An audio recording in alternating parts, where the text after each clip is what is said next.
In the 2006 reprinted edition of Neil Gaiman and the late Terry Pratchett's 1990 classic Good Omens, the co-authors did a Q&A, in which they answered the question, why isn't there a sequel? Like this, we played around with ideas, but we could never work up the enthusiasm. Besides, we wanted to do other things, and some of those ideas probably ended up bent to a different shape in the works of both of us recently. Though, we've both been wondering if Never Again is set in stone. So there might be a sequel one day. Maybe. Perhaps. Who knows? We don't. Well, now we do know. Because on July 28th, Amazon Prime Video dropped the second season of a TV adaptation of Good Omens, which sees Michael Sheen and David Tennant reprise their roles as apocalypse-fighting, millennia-long best friends, the fussy angel and rare book dealer Aziraphale and fast-living demon Crowley. This second season goes beyond the original source material written by Gaiman, The Sandman, American Gods, and Pratchett, the prolific writer who created the enduring Discworld series of fantasy novels,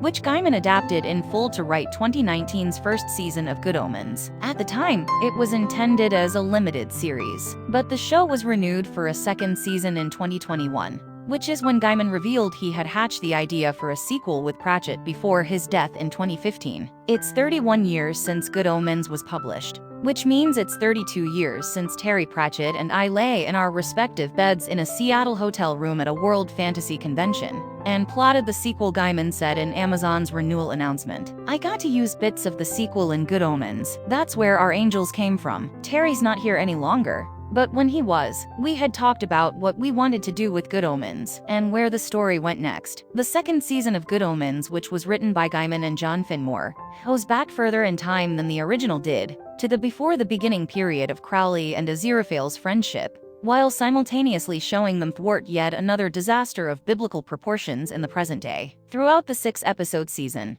the two attempts to figure out why the Archangel Gabriel, John Hamm, shows up at Aziraphale's bookshop in London with amnesia while hiding him from heaven and hell, so they won't get in even more trouble with their former employers, having been cast out in season 1. In the finale, it's revealed that Gabriel had slowly formed a romantic relationship with the head demon Beelzebub, Shellycon, following the events of the first season, when heaven and hell called off the first apocalypse, thanks to Crowley and Aziraphale. As a result of that love, they both decided they did not want to pursue a second apocalypse, and when Gabriel fought the idea in heaven, the other angels were going to wipe his memory and reduce his angelic status. Before they can do that, he slips off to temporarily erase his memory himself, and stows it away where he can find it again, in a fly given by Beelzebub, with the plan being he will make it to Beelzebub, and she will restore it. When all is figured out, and Gabriel's memory is returned, he and Beelzebub decide to go off together, abandoning their posts in heaven and hell,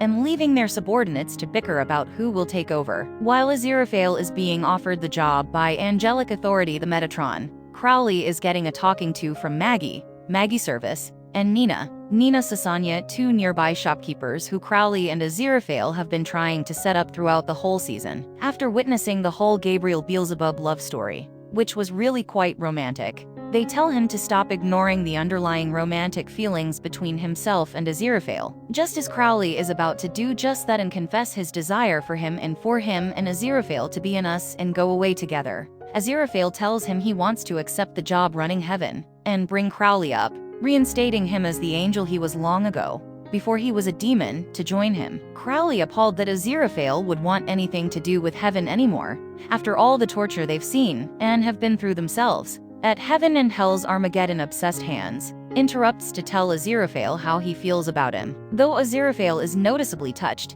he is also very apprehensive about renouncing heaven, and insists he wants to go back, and he wants Crowley to come. With the angel choosing heaven over the demon, Crowley, broken-hearted, kisses Aziraphale for the first time ever, in an attempt to sway him. Aziraphale is clearly flustered by the experience, and tells Crowley, I forgive you, before they go their separate ways. Currently, there is no word on whether Gaiman and Amazon have plans for a third season of Good Omens, meaning that if this is the end of the series, the story concludes with Crowley driving away in sadness, and Aziraphale going back up to heaven to lead the second coming.